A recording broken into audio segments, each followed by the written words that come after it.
This topic, with all due respect to all of your careers, this topic is probably going to be more important than anything anybody's doing here, including our accounting practice.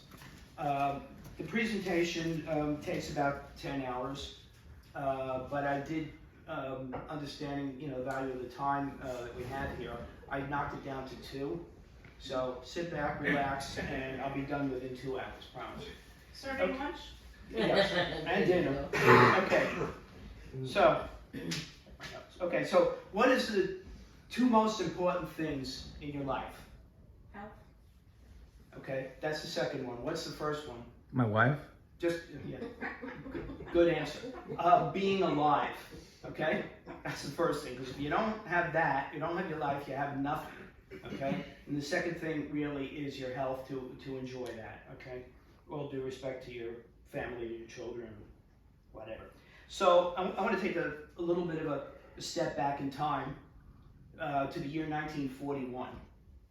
So we had World War II going on, and there was some concern about food supply.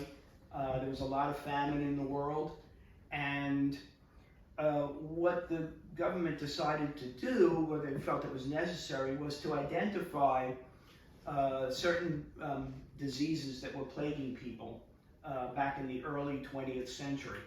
And from that, they decided to take a look at, scientifically and set a standard for how do we avoid these conditions which are called deficiency diseases. You're deficient in certain vitamins, okay?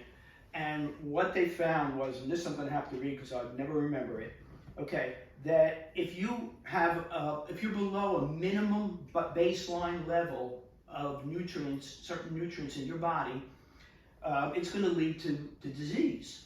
And these diseases were a plague, especially in third world countries. So farming practices in the U.S. changed for the worse, and the food supply got deficient in, and the way it was being prepared was deficient. Okay, you can eat healthy vegetables, raw vegetables, and you get a good amount of vitamins and minerals and other nutrients that you need. But when you start cooking the vegetables, a lot of that goes into the water and the nutrients get depleted. So this was a concern. So if you have a deficiency of vitamin B1, that leads to beriberi, okay? B3, pellagra, B5, paresthesia, B12, pernicious anemia, C, scurvy, and D, rickets. Does anybody know anybody that has any of these diseases? Probably not. It's pretty rare in this country. There are other places in the world where people are still getting these diseases.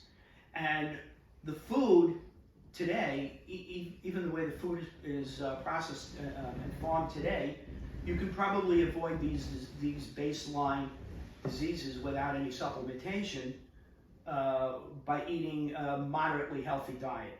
So our concern today is not these conditions. And what they did was they established something called the RDA, the Recommended Dietary Allowance, which you'll still see on food labels. It was modified over the years, okay, but the basis of this standard is the bottom line, minimal amount in order to avoid these deficiency diseases. What we're concerned with today, this isn't, the RDA is not going to help with. Okay, get 100% of the RDA, and it is not going to help with degenerative disease. And we haven't really reached scientifically a point yet where we can say emphatically that any additional nutrient supplement or a healthier diet can actually avoid the disease plagues of today. But it's debatable, okay? But what we do have today are different types of diseases. We have heart attack, stroke, cancer, diabetes, arthritis, osteoporosis, and God forbid, Alzheimer's. Okay? You're at your halfway point. Thank you. So human cells require a much higher level of nutrient potency and bioavailability than the RDA in order to help combat these diseases. So along comes Dr. Myron Wentz. He's a world-renowned, internationally recognized microbiologist, immunologist, pioneer in the development of human cell culture technology and infectious disease diagnosis. I know that's a mouthful. And realizing that food alone wasn't going to help the human cells, which is what you are made up of, to help combat or avoid or lessen the impact of these diseases. So in his laboratory, he experimented with this and started feeding cell cultures with a much higher potency and bioavailability than any supplement out there could possibly give you. And so you're not going to see this on a store shelf. Okay, they just couldn't afford to give you that potency and bioavailability and the science backing to support that. So he started developing his own supplements based on his scientific findings. And this goes way beyond medicine, with all due respect to doctors and dietitians who know, doctors in particular, know almost nothing about prevention when it comes to health. And what, go to any of your doctors, they probably don't talk to you much, if at all, about prevention, about your diet. Okay, unless you have some condition that they need to address. So to get that optimal health, he was able to formulate high potency, bioavailable, synergistically balanced nutrients and put them in a supplement form, which is now science-based, okay, rather than market-driven. And the products that you see on the shelves are basically garbage. They don't do much more than the food itself because they're loaded with crap to keep the price down. They're loaded with sugars. It's ridiculous.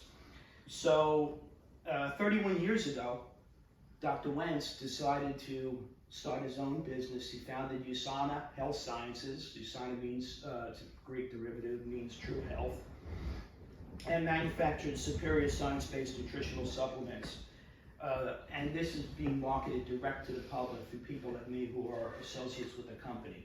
Okay, we introduce it, we share information on it, and we help people to hopefully get healthier.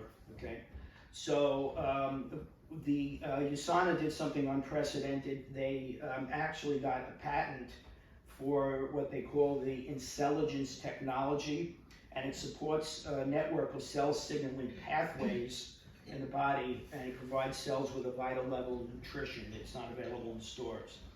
So, and USANA is a company that offers these products to people through associates who share information on the products, and they're able to create an automatic recurring income stream, multiple streams of income, okay? You know, Social Security alone isn't going to do it when you retire, so you can build up something today for now and for the future by sharing information on these products, and there's a lot of research out there. 1 minute. Okay, I have to make a quick disclaimer that it's illegal for companies to make claims that supplements treat, diagnose, or cure or prevent any diseases, okay? If you do your research, which you should do, you will find a lot of conflicting information. You'll find one article, if you do like a Google search, one article next to another one. One says that the RDA is sufficient to help you to maximize, to be at the top of the level. Okay, that's a blatant lie. It's scientifically proven that that's not true. Another article will be more realistic and tell you that the RDA is the baseline, the minimal amount. What you need is something much higher.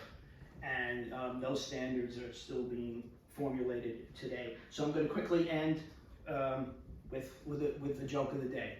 Okay? I was going to ask you for that later. Huh? I was going to ask you for that But later. it ties in. Okay? A plumber joke? No, it's not a plumber joke. Okay, We're giving the plumbers a rest all today. right, it's a chicken joke.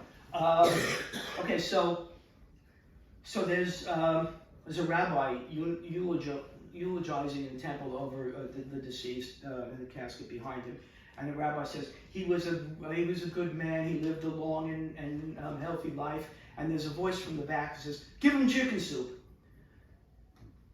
Gets frustrated, but he continues. He was a great father, husband, grandfather. Give him chicken soup. The rabbi says, okay. So he says, and the man built a business that he left to his family. Give him chicken soup. And the rabbi gets fed up. He says to the guy, "Sir, the man is dead. The chicken soup is not going to help." He says, "Well, it wouldn't hurt." Okay, so it's a classic Jewish joke, right? So it wouldn't hurt. So do your research on proper nutrition, supplementation. I have a ton of stuff I can give you on it. Make your own informed decision, and just think in terms of, well, do I really need this? You want to live healthy, and not take chances. Give yourself and your body the best possible chance for health and longevity. Then, try it. It wouldn't hurt. The typical Jewish reaction. Echa. Uh-huh. Thank you.